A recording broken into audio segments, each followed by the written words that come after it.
and welcome to the Digital PR podcast with me, Louise Parker, and my lovely co-host, Steve Baker. Due to intense popular demand, we are back for a second season, and we will be again chatting to some of the digital PR greats, discussing the ins and outs of our industry. This season, we'll be touching on topics like crisis comms, freelancing, the great office debate, digital PR in America, and we'll also be getting the perspectives of in-house clients and journalists on what they really think about digital PRs.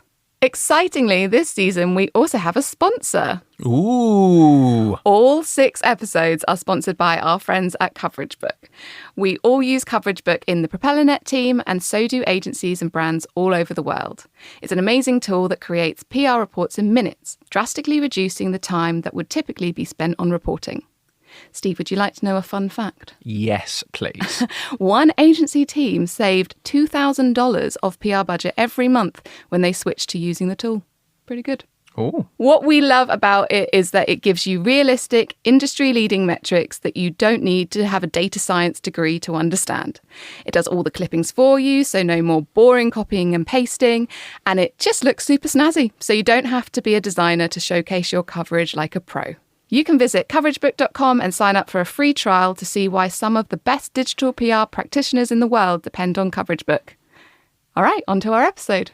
Our guest today is the one and only Andy Barr, CEO of award-winning agency 10 Yetis Digital. Having spent nearly 20 years running the agency and honing his craft, what Andy doesn't know about digital PR isn't worth knowing. He's one of the most engaging speakers around on all things PR, digital and social, is a must-follow on Twitter, or should I say X, for his spectacular GIF game alone, and has recently been all over the press commenting on various crisis comms situations, which makes him the perfect guest for today's topic, how to avoid a digital PR crisis. How do I live up to that? Well, absolute nonsense. Thank you very much for having me on. Very flattering. It counts for nothing. But no, I've been a massive fan of your podcast. So I was very honoured and couldn't believe it when you asked me to make an appearance. Oh, no, it's a pleasure to have you on. Genuinely, we really appreciate you making time. As a starter, and for those that don't know you, and I can't think that that's many in the PR industry, but could you tell us a little bit about yourself? Okay, so it's incredibly boring. I started life, no one will believe this, I started life as a political analyst, worked in lobbying, boring as fuck, and I worked for a government utility company, essentially helping them with like off-gem inquiries, which is what happened the most when you work for a government utility.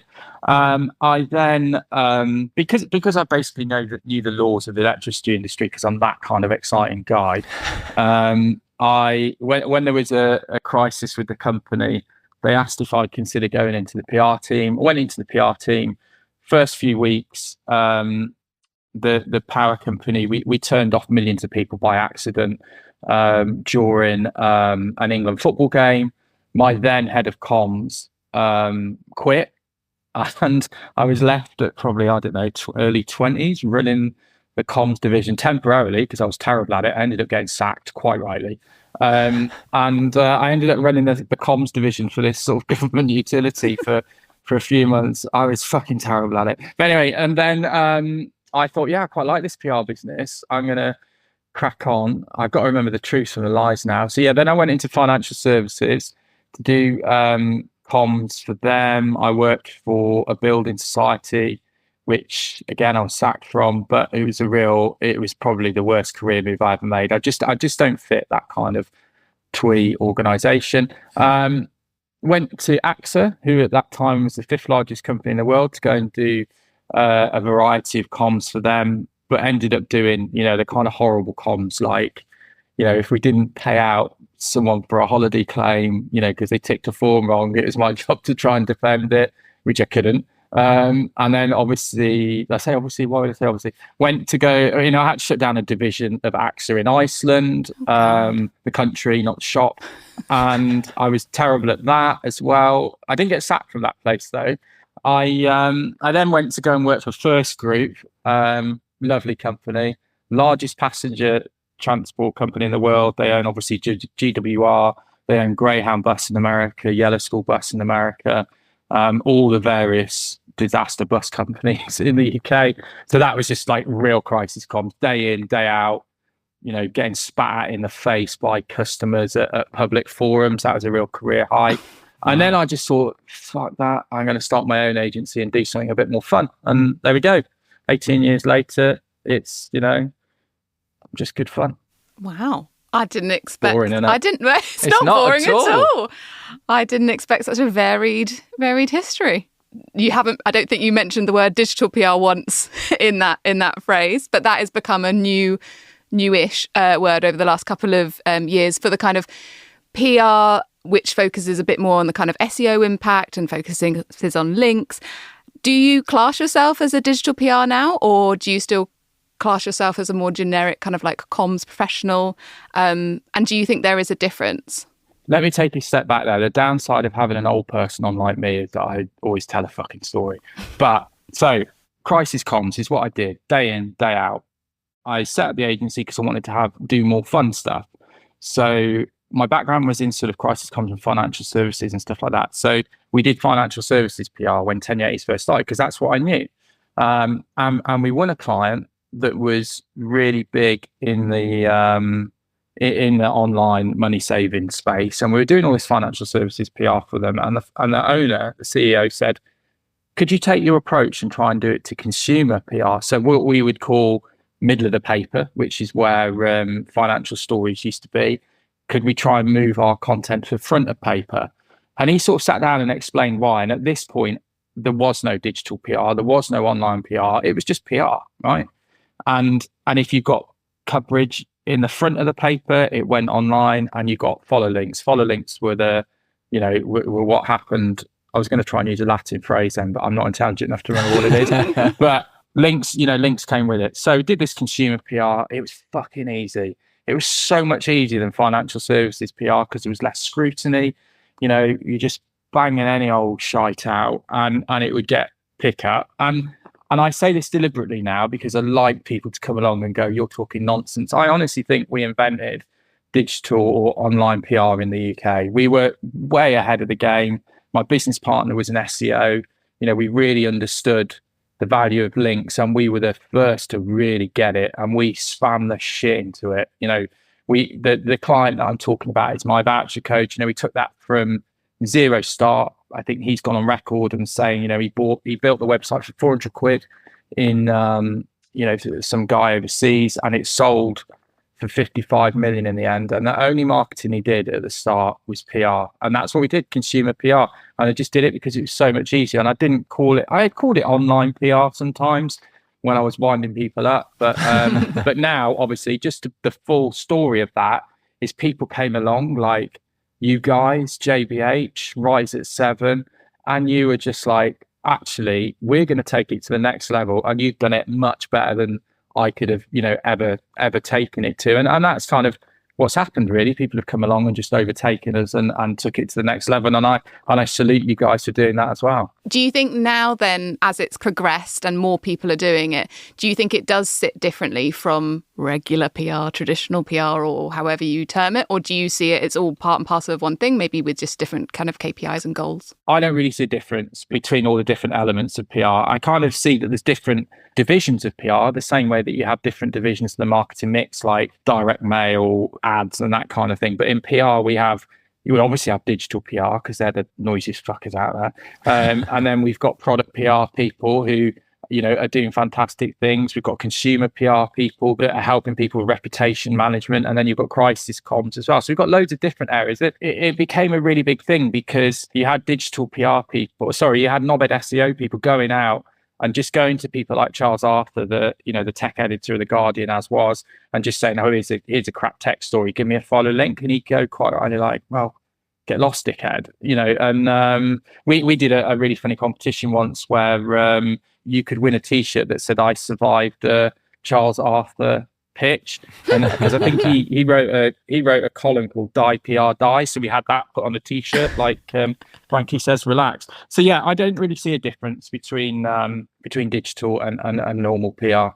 That makes sense. I'm with you on it, to be honest. I think there's different facets of PR and always has been, but I think people like to overcomplicate, as we often do in the marketing industry, and sort of like semantics gets involved and people debate endlessly, and it maybe doesn't need to be. But you did mention something there with the Charles Arthur story. So digital PR is often seen as kind of, by some people, I guess, as all about links, whereas more traditional PR has had reputation at the heart of it. With that in mind, do you think digital PR has the potential to kind of harm a brand in any way? And kind of, have you seen any examples of where it's not worked because maybe that digital PR is thinking just about the link rather than the story they're getting across, the message and what they're saying about the brand? Well, I think there's two elements to that. Again, coming back to an old person on a podcast, I think you need to look at all of it. So if we think about digital PR and online PR, or whatever you want to call it, it fell out of really big affiliates who are in the online industry. You have the pioneers of who drives industries forward. It's porn. Porn is the thing that brought through, got rid of buffering and online movies and VR and things like that. And then I would say the second level from that is probably affiliate marketing. They are the masters of online marketing because of the way that they go about trying to get links and everything like that. So affiliates really drove digital PR. If you think about the big brands like Confused.com, Go Compare, My Voucher Codes, Voucher Cloud, they were the ones that were hunting for hundreds of links every month.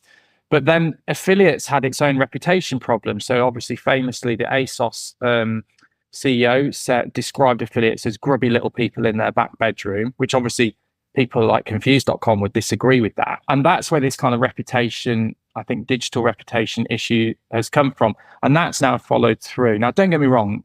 If you're doing a really crap, I'll give it a really good example. What are they called? Moët, was it LVMH, Louis Vuitton, Moët, Hennessy? They go to all of us. They probably came to you as well. They go to like 20 digital agencies at one time, and they said, we really want to get some links into this page, right? And I was just like, Jesus Christ, your brand PR team would shit it if they knew the kind of stuff that we're going to do, or we would suggest. So there is always going to be that reputational issue. Now, no other examples really come to mind. I'm sure if you said something, actually, let's fucking put the boot into Interflora. I was part of that. What happened to them? Because at that time I had an infographic website where you gave us an infographic, we would upload it and we'd give you a follow link. If you didn't mind how long it took for it to go up, 2 weeks, it was free. If you wanted it quickly, you had to pay 25 quid and it'd be up within a day. Cha-ching. Now, obviously, Interflora, I'm not going to name the agency. I don't think they're about now, actually, so it doesn't really matter. But the agency came to us and they said, we want this infographic for Interflora putting up. We put it up, and as I'm sure loads of other places put it up. And I guess essentially it was a paid for link. 3 days later, not because of us, but because everyone knows the backstory of Matt Cutts getting in touch with Interflora and saying, look, you've got to sort this out. And they ignored it and didn't and whatever. But they got nuked out of the search for their aggressive paid link strategy. So we then got a call on the Monday saying, can you take it down? Well, it's 100 quid to take it down, I'm afraid. So let's be honest. Interflora is a prime example of that. They had all this spammy link building going on in the background by agencies that probably didn't really understand the nuance of not traditional PR but mainstream PR, and it caused them that reputational problem. They got done for buying links and got nuked. I feel like it's not a kind of SEO podcast without a mention of Interflora, so thank you for ticking that box because it's a great I should have said study. Allegedly somewhere, but I don't know. But it's the best example, isn't it? Yeah. It's a lessons to be get delisted. I guess on a similar kind of note, and I feel like I probably can anticipate your answer to this, but if your agency is going about link building by talking to publishers, sending them stories, getting links off the back of that in kind of, tit for tat kind of way, but you're not calling yourself a PR, but you are acting on behalf of a brand, maybe you're calling yourself just content marketing or anything like that, do you feel like actually no, what you are doing is PR? I ask because this is something that I always find a bit weird because I'm like, if you're acting on behalf of a brand with a story that, like you've kind of said, can influence their reputation, then what you're doing is PR. But I would be intrigued to get your thoughts. I mean, are these knobheads that call themselves like outreach ninjas and stuff like that? That kind of thing. Good fall into that bucket, yeah. It is PR, isn't it? I think over the last 2 years, maybe there is a slight nuance in that those of us who are doing quite a lot in the affiliate space, we're now talking to the commercial teams rather than the actual journalists. So we're saying, so for example, we've got a client that does, I won't go into the big home, lots of furniture, basically, and it's quite high value and it's quite high end. And so we'll go, there's only so many ways you can go to a journalist and say, I've got this really sexy story about a sofa, for example, right? It's just not, it's not brilliant, is it? Do you know what I mean? So in fact, we go to the commercial teams and we say, oh, actually, do you know that they pay 10% commission on affiliate window, whatever you want to call it. And then the commercial team make editorial out of it, or they go to editorial team and say, all right, can you do a top 20 features on white downable sofas, that kind of thing, for kids, not for perverts. And they know that they're going to push this brand because it's got a higher commission rate on AWIN. So yeah, the nuance is changing. But no, those people that are just asking for a link, they are PR people because they're talking to journalists, and they can. I mean, what's wrong with saying you're a PR person? We're cool as fuck. Yeah. Thank you for answering the way that I wanted you to hear. I wanted to hear. I'd agree. I don't know what the issue is, but yeah, it definitely, there's definitely something where people don't want to call themselves PR. It's like, I'm a link builder and that kind of thing. Content marketing or something, yeah, I don't know. Yeah. Yeah. Strange. It's just the overcomplication of it again. Where do you think people go wrong when it comes to sort of making a PR misstep with their story? I mean, we can probably, between the three of us, think of loads of examples, but are there common things that you see or have seen which make you cringe a bit, either the way they're preparing a story, the kind of stories they're going out with, how they're pitching it? Eager to hear your thoughts on the common missteps. I don't know where to start. I think Great. It is cringe, isn't it? You see some stories where people maybe have been so desperate to get something out there, to react to it, that they don't really understand maybe that it's in a bit poor taste, which is ironic for me to say that given some of the stuff that we've done. But I would always say that we've tried to go down the humorous route rather than the offensive route, and some stuff's offensive. I think it's no secret that I have a dabble in the affiliate space myself. I have 3 or 4 publisher platforms in our own right, in my own right. Obviously, we get some of the people at the agency to work on it. So I'm on a couple of news databases around the niches that we run them in.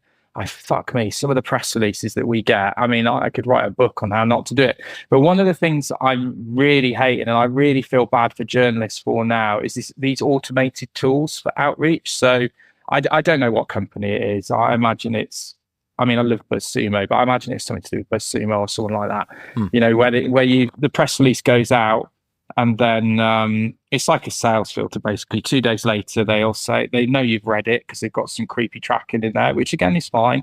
And so then you get another automated email. And then 3 days later, you get someone else from the team, automated email. Oh, hi, I noticed that you read Sophie's email. Sophie's a terrible term. Steve's email, do you know what I mean, from 3 days ago about this story. Just wanted to circle back to it. And I just think if I was a journalist, I would block that, and I would block that at domain level, because that kind of automated process of PR is crap, and it annoys journalists. We talk to, obviously, or I talk to loads of journalists just from being old, and it's the number one thing that people talk about is this whole that journalists talk about is this sort of automated approach to PR, which is just painful. I'm amazed that more and more agencies aren't blocked at domain level for that. Yeah, it's interesting because there are, I think I literally just saw a tweet from Iona, who's a freelancer. She literally said something like the thought of sending, like a mass email to an automated list of journalists, like, gives me the ick, and a lot of people were agreeing with it. But on the flip side, I have seen LinkedIn posts from people doing digital PR saying, my media list was 6,000 journalists long, and there's no way that media list has been manually done. That has to be automation behind that, or just clicking some boxes and getting a big list of media contacts from it. So it's definitely being recommended. And I don't know if it's always happened, or like you said, it is happening more. It probably sounds like it is just happening more, maybe because the power is there to do it, so people are taking advantage of it.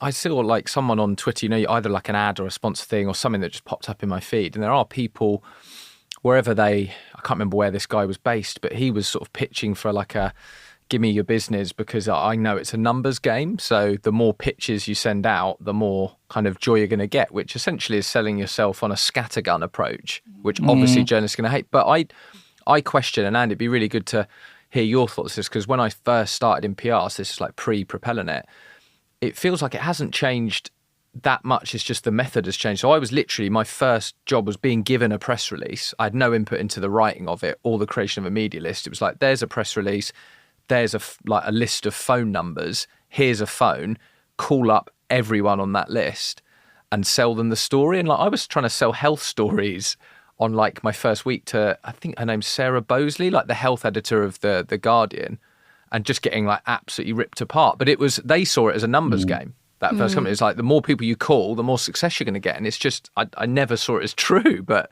do you ever have to do anything like that? Or how do you navigate it? Is it all targeted?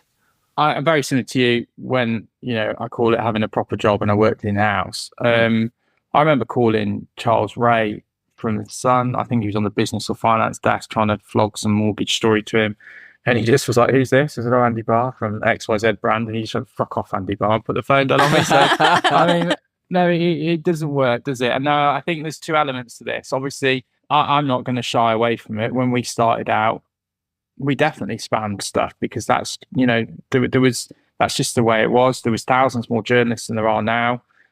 So your media list could build to be that kind of number that who you felt were targeted. But I always feel like some element of research went into it. We didn't go to the motoring press with a finance story, that kind of thing. Now, as time has gone on, obviously, it's all moved to this hyper focused, building a really targeted mailing list. And obviously that does work. But you get to a Wednesday afternoon and you've done your focused list and you've got fuck all for it. The temptation is always there to be like, oh, do you know what? I'm just going to send it to this media list I built last year that's 100 long about a different campaign because I think that might fit. And that's where you kind of get into that, you fall into that trap and getting criticized on social media through desperation. And we've all been there. We've all had a Wednesday afternoon, bollocking off a client because we've not had pickup yet and we've got a report to do on Friday. So I can see where that desperation comes from. But it is, in a dwindling media land where, let's face it, the press is dominated by freelance writers now instead of, paid for employed journalists direct by the media. People are desperate, and that's how that happens, I think. I'm not right ever, but that's what I think. No, I'd agree. I think we would always advise as well, like, and you've hit the nail on the head. Often it comes from like panic or not really just stopping and thinking. So like if something's not going as well as you think it should be, or you're getting that bollocking from the client, it's like, just slow down. Don't sort of speed things up and just pitch to more people. Let's consider the story again. Like, who have we sent it to? Rehash it. Yeah, rehash it, that kind of thing. It's way like, I definitely went down the panic route early on in my career. Yeah. It was like, I'll just phone more people. That'll be fine. That'll fix it. Or email more people. But now it's like, just slow down, relax. It's like, it's not the end of the world. That's for me, one of the best bits of PR. It's never really the end of the world. Yeah.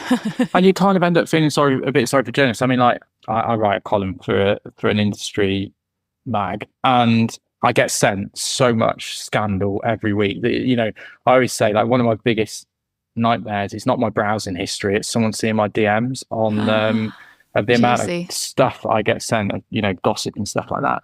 But I don't really get involved in all of those journo PR spats anymore because I do feel sorry for the journalists, and sometimes you're going to snap, you're going to have a bad day and you're going to call someone a twat, or why are you sending me this? And then obviously all of us poor PRs come out, oh, what about me? What, be nice to me, da-da-da. Well, fucking bring it on yourself. Do you know what I mean? Like, just do a bit of due diligence. I mean, I get it. It's horrible to get a shitty email, but you know what? I've had so many shitty emails, and I've never really felt the need to go on social media and tell people, unless I find it funny. If someone really goes 2-footed in on me and sends me a fantastically abusive message, I will talk about that because, it's good to talk about all the fails that you have as well as the successes, isn't it? So I'm not part of that brigade that's like, let's out everyone that's mean. I'm not saying it's a good thing. It's not, but fucking just get on with it. On the subject of things being on Twitter and not going well, because obviously you do talk a lot about kind of crisis comms. Maybe in your DMs you have some people being like, oh God, Andy, I completely fucked up. This has happened. What on earth should I do? Or if you don't, if someone did DM you that, what would be your kind of advice to someone? And I guess that could be a journalist has tweeted my pitch and said it was terrible, or it could be the story is already out there and readers are hating it and think that it's offensive or think that it's just terrible. Like any sort of thing like that. What do you do? What's your kind of first step and what's your advice? Well, I think, again, a couple of things in that. One, I feel like I am super approachable. I want people to come to me. I'm one of those annoying personality types where I want to help people. I think we were talking about this before when I was absolutely fucking smashed at that awards deal and I was chatting at you two until you sort of edged away. But, I'm always amazed that, like, when I go to things like that, I don't really connect with people, from our industry. And I find that really weird because I do feel I'm quite approachable. And if anyone came to me with anything, I would try and help them. And I think about all the fuck ups I've made, from Ben Goldacre calling me at midnight to tell me he was about to announce he was outing me for doing something shady, that he considered to be shady in the science world, to having tweets read out in Parliament of something that I said as an example. Rory Challen-Jones called me the Gerald Ratner of PR. There's nothing you can fuck up on with to a certain degree. Do you know what I mean? That I haven't done. So I feel like I've got a wealth of experience of fuck ups to share with people. But the first thing is like, when you're in the eye of the storm, you are going to panic. There's no way around that.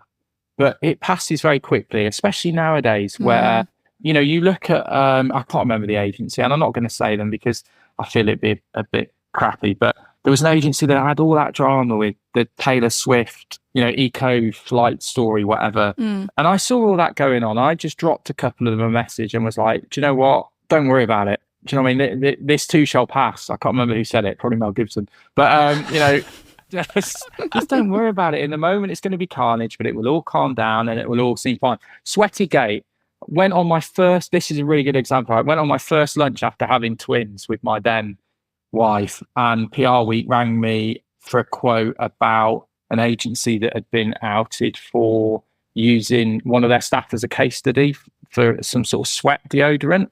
And I said, and I'm happy to talk this through now, I said at the time, yeah, but it goes on. Do you know what I mean? And it does, because when I worked in financial services, we get a call from Sunday Times, Daily Mail. We need a case study of someone on a 2-year fixed rate mortgage, and we need to go and get a picture. And shock horror, it'd be one of the members of staff from our bank that was the case study. And so that's always gone on since forever.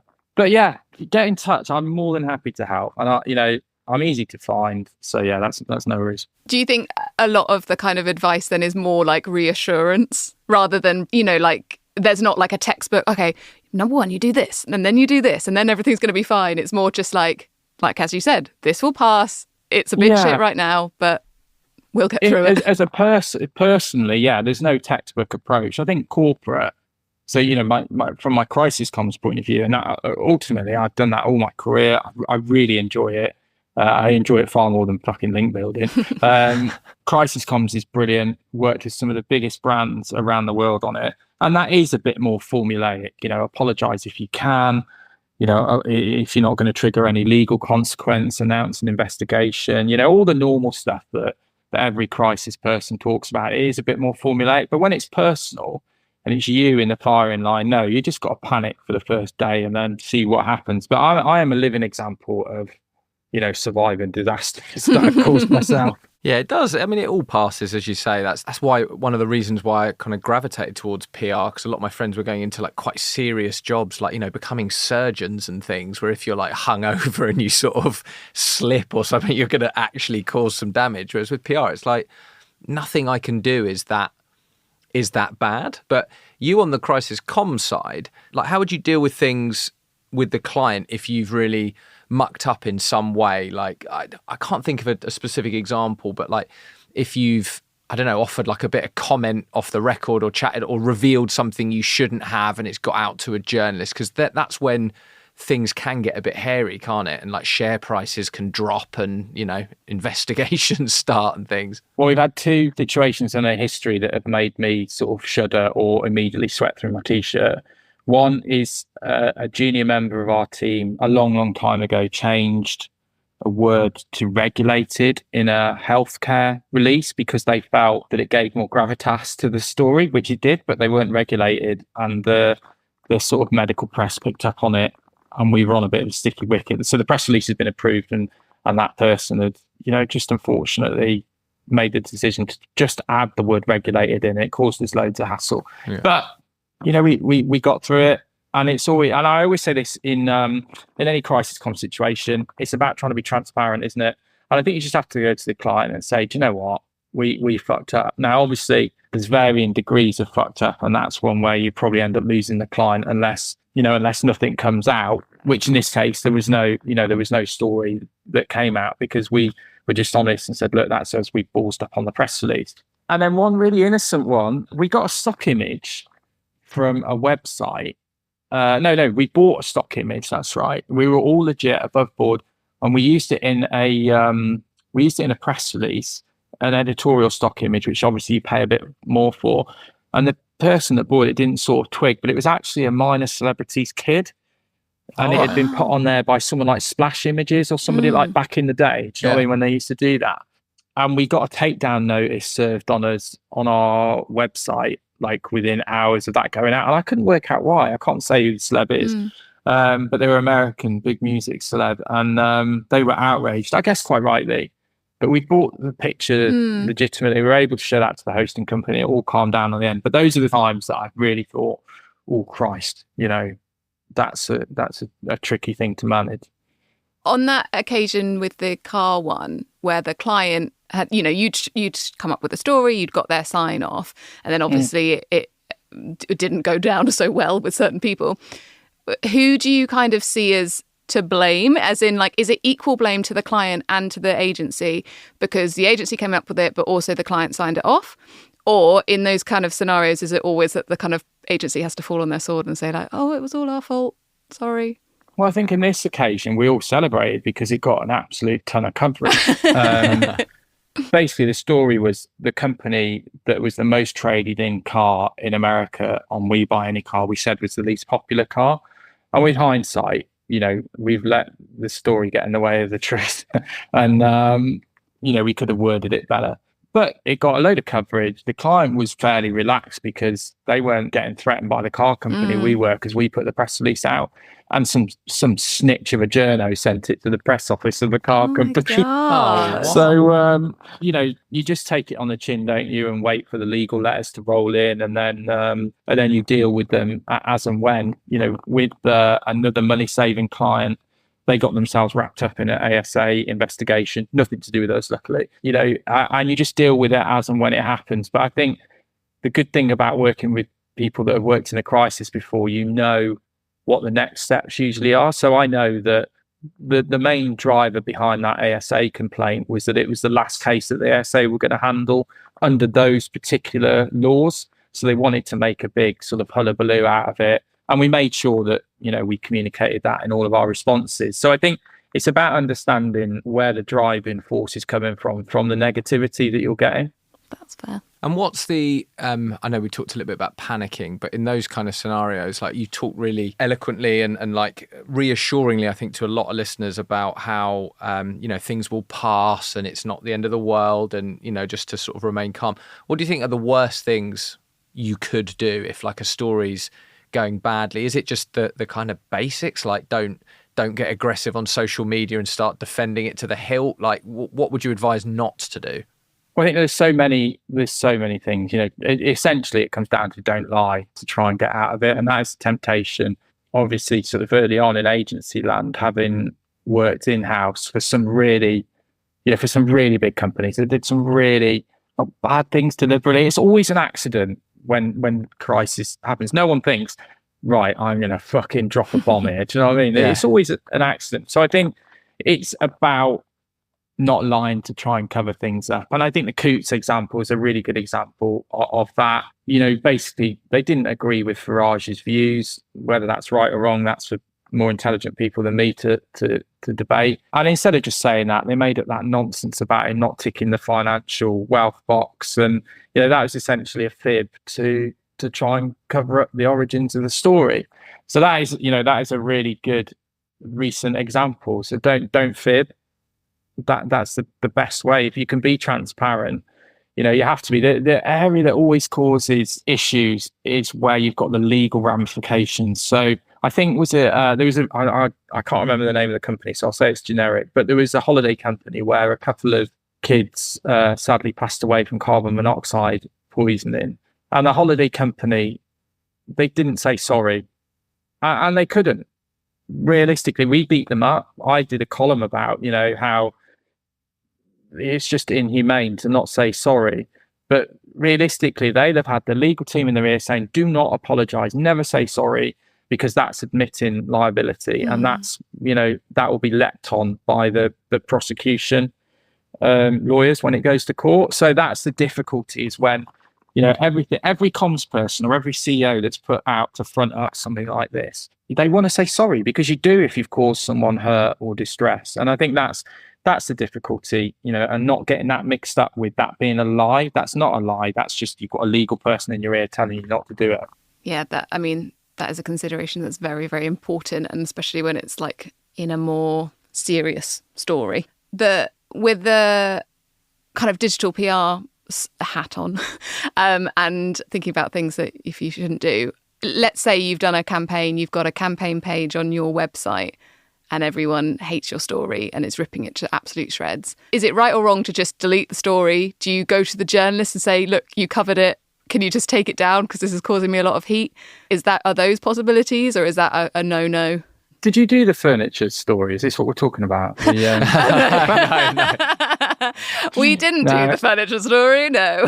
But I do think that is one of the most recent ones that has been out there, which got absolutely torn to shreds. And I do feel for the person who was behind it. Yeah, I don't know the agency. You'd have to tell me offline who it was. But I've never been in that situation where I've needed to go and get a story taken down. What I do know is, with that furniture company example, being honest, and I don't think this is new news, the people who run that company won't give a fuck.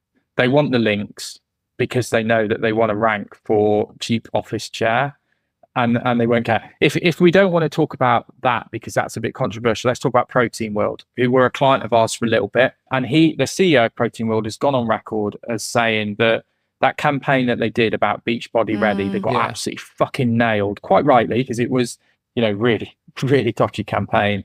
That added 2 million to their bottom line, because the controversy, and this comes back to Google not being able to understand positive or negative coverage, the controversy moved them to the top of the rankings for protein. And all gym knobheads care about, it's hard to believe, but I am one of them, it's just where to get the cheapest protein. They don't care about the ethics of the company. I know we all pretend now that we do care about the ethics of where all of our products come from, but they don't in the protein world. So yeah, they were never going to go and ask for that coverage to be taken down. And I think it's probably the same with the furniture company.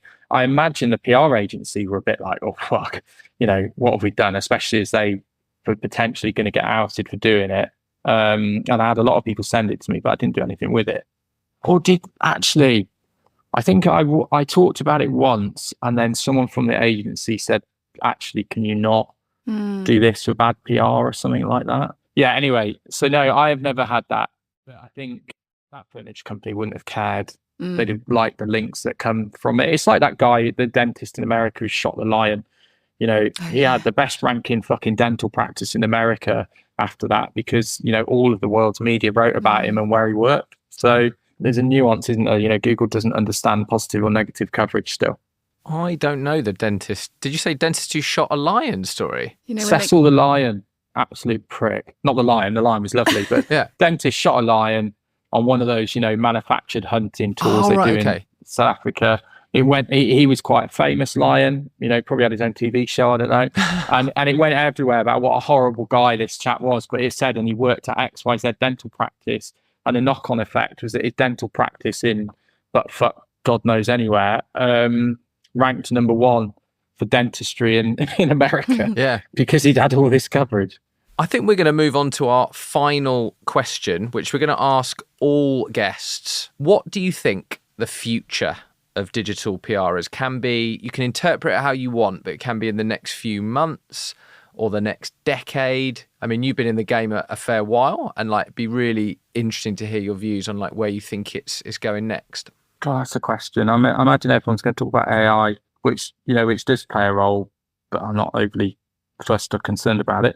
Until Google finds a fundamental way to rank websites without looking at links, I don't think there's going to be a great change. There's especially in the bit that we talked about quite a lot today in terms of digital PR. I think people are always going to chase follow links, aren't they? Or what is it that desperate PRs call it? Implied links. I see case study after case study of, oh no, implied links count, and you think, yeah, fuck off. We've done test after test that shows that implied links carry nowhere near the weight that that a follow link does. So I think until Google has a seismic change in how it assesses websites to take links out of it, I think there's always going to be that digital PR industry. I think in the world where brands want to be seen to be more compassionate, I think there's going to be a lot more push on what we would have called consumer PR and basic press office function PR to position brands in a better light. I'd like to have some golden nugget, but I'm not intelligent enough. I leave that to the brainy folk like Steve Waddington and Sarah Waddington, to come up with the stuff that's going to happen in the future. I'm very much the blunt instrument knocking on the door. Well, Andy, as a blunt instrument, you've been tremendous, and we really, really appreciate you coming on. Thank you, Andy, for joining us. It's been very enlightening. Loved chatting to you. And thank you for everyone who's listening.